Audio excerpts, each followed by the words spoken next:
Your blood is sweet right now. Not metaphorically. Literally. There is sugar dissolved in your blood at this exact second, and your body is working every minute of every hour to keep that number inside a narrow band. Too low, and your brain shuts off. Too high, and your blood thickens like syrup and starts destroying you from the inside, quietly, slowly, for years before you feel a single thing. 3,000 years before we discovered the hormone responsible for that balance, a physician in ancient India was already diagnosing the disease that breaks it. Not with blood tests, not with lab equipment, with ants. This isn't the story of a modern disease. This is the story of what happens when a survival code runs in the wrong century. Here's what most people assume about diabetes. It's a modern problem, a lifestyle disease. Something that arrived with drive-thrus and desk jobs and food engineered to be impossible to stop eating. Something the ancient world simply didn't have to deal with, because ancient people were walking everywhere, eating from the land, dying of real diseases, infections, injuries, things that killed you fast and obviously. Of course, people who moved their bodies and ate whole foods weren't dealing with blood sugar problems. But here is what the actual record says. Diabetes is one of the oldest described diseases in all of human medicine. The ancient Egyptians wrote about it in 1550 BC. Indian physicians were diagnosing it through ant behavior 600 years before Christ. A Greek physician in the 2nd century gave it the name we still use today.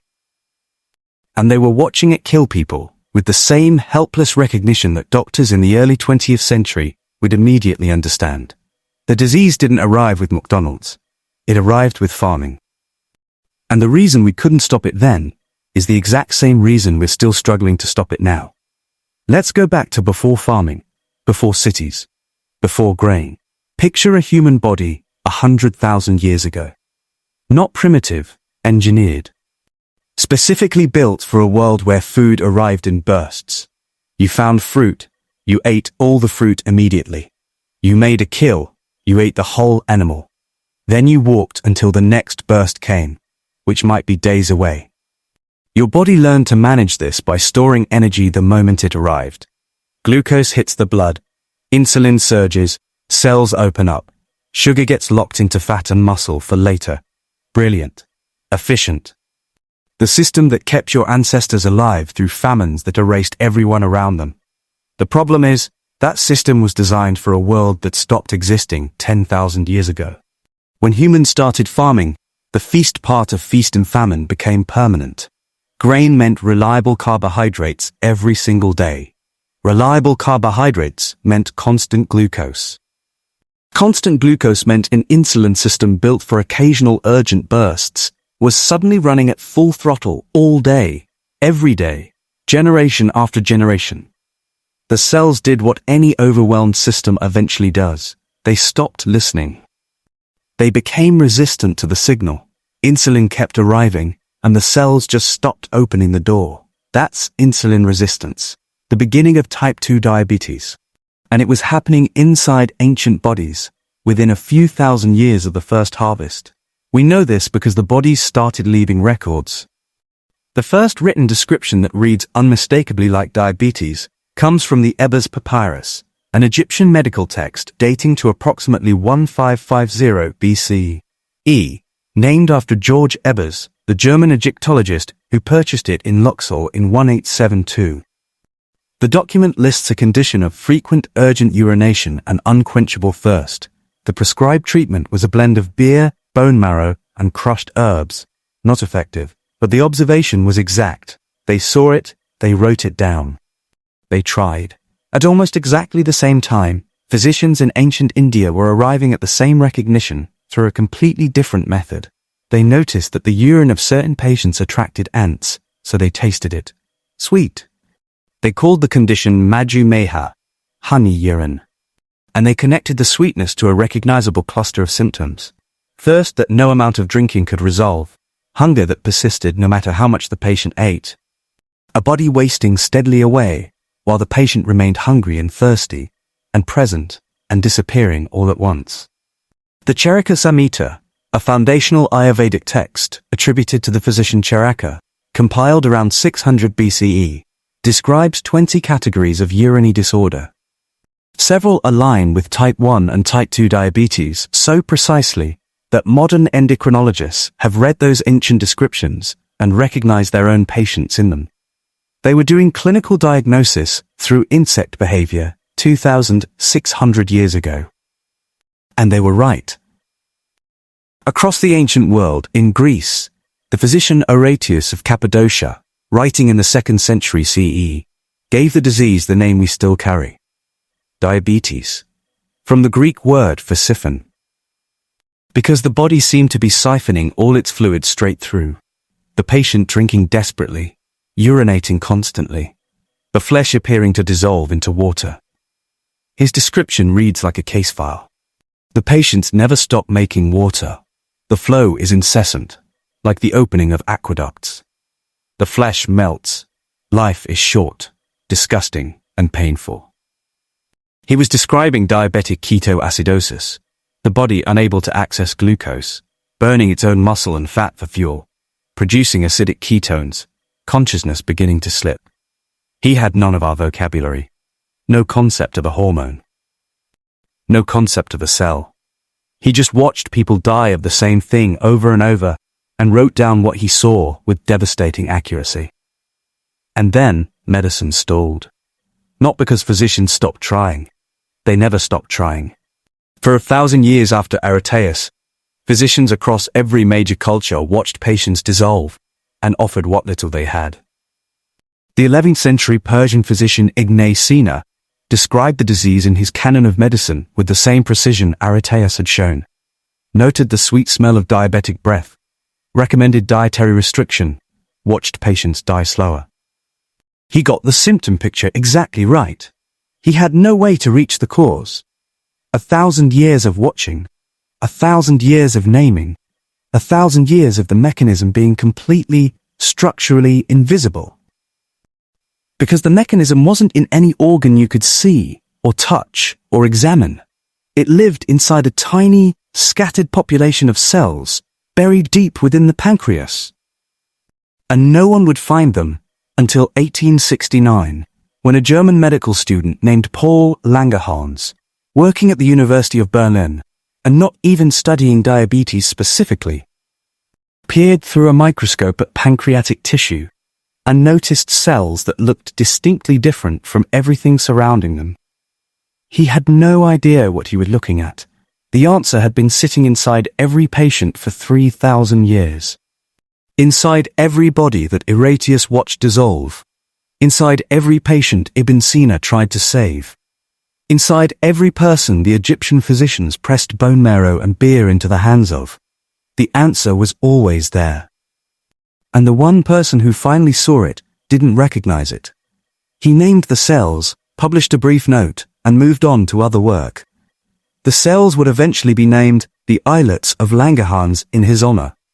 And it would take another 50 years, and one of the most desperate, accidental, quietly devastating discoveries in medical history, before anyone understood what those cells were doing, and what happened to a human body when they stopped.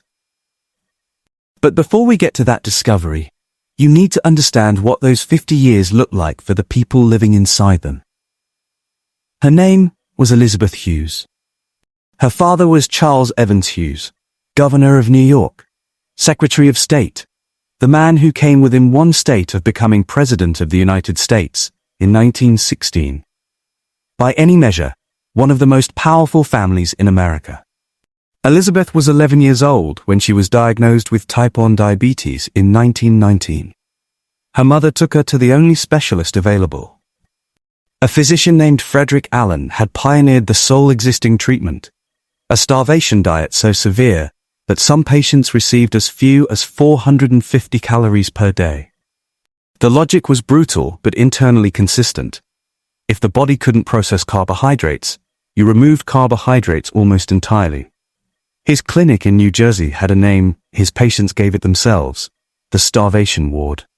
By 1921, Elizabeth Hughes weighed 45 pounds, at age 13. She was 5 feet tall. She was so weak that standing for any length of time exhausted her. She was alive, technically, The Allen diet was keeping her technically alive, but she was disappearing. Every month, a little less of her than the month before. Her mother began writing letters to every researcher, every physician, anyone who had heard anything about any new treatment, any experiment, any reason at all to believe this was not simply how it ended. In August 1922, a letter reached them about a young surgeon in Toronto named Frederick Banting, who had been working with pancreatic extracts. Elizabeth Hughes was taken to Toronto General Hospital. She received her first injection. She ate a normal meal, then another. She gained weight. She came back. She graduated from Barnard College. She married. She had 3 children. She lived to 73. For 58 years, she gave herself insulin injections every single day. 42,000 injections. She never discussed her diabetes publicly. Not once. She kept it entirely private for her entire adult life. When she died in 1981, her physicians disclosed her medical history, and the response in the medical community was a quiet astonishment, not at the survival, but at the privacy, at the sheer daily repetition of a private act nobody saw. 42,000 times, alone, doing what it took to stay here. Here's what I need you to understand about why this disease existed in ancient Egypt and why it exists in 500 million bodies today. Because the story we tell about diabetes blames the wrong thing entirely. We say the villain is sugar. We say the villain is weakness. We say the villain is people who couldn't control themselves, who ate their way into a disease that disciplined people don't get. The actual villain isn't a food. It isn't a failure. The villain is the mismatch. Your body was engineered over millions of years of scarcity to do one thing. The moment it detected sugar, take all of it, store all of it, hold on to all of it, with every mechanism available. Because for almost the entire span of human existence, sweetness was rare. Seasonal fruit, a honeycomb behind a swarm. Your body treated sugar like an emergency resource, because it was an emergency resource. Your craving for something sweet right now is not weakness. It is 100,000 years of your ancestors surviving famines that killed everyone around them, encoded into every cell you carry. The agricultural revolution didn't give your body time to update. Farming arrived 10,000 years ago. Industrial food arrived 200 years ago. The speed at which available sugar flooded the human diet happened so fast in evolutionary terms, it doesn't register as time at all. Your body is still in 100,000 BCE. The grocery store is not.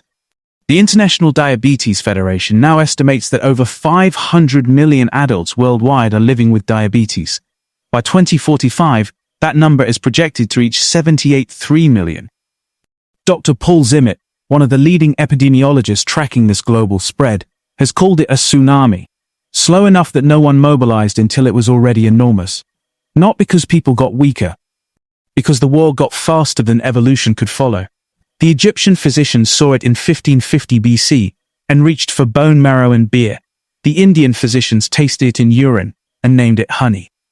Areteus watched it dissolve people and wrote down every detail he could catch. Ibn Sina described the sweet breath of dying patients and changed their diets and watched them die slower. And Paul Langerhans, in 1869, looked through a microscope at the answer and didn't know what he was seeing. And Elizabeth Hughes, in a private room somewhere, prepared her 42nd injection. Not heroically, not dramatically, just quietly, doing what it took to stay here one more day. 3,000 years of physicians reaching towards something they couldn't see. The answer always inside the body, inside every patient, every single time. Some gaps don't close. They just get more people reaching. If this video made you think about your own body differently, about that craving, that exhaustion, that thing willpower never seems to fix, hit the like button. It genuinely helps this channel reach people who need to hear this. And if you're new here, subscribe. Every week we go back into the ancient world and find the part of the story nobody taught you in school. When did you first realize your body was running ancient software in a modern world? Drop it in the comments. And if you or someone you love has ever managed diabetes, What was the one thing nobody told you that you had to figure out on your own? Not the medical part, the human part. That conversation needs to happen somewhere, and the comments are as good a place as any.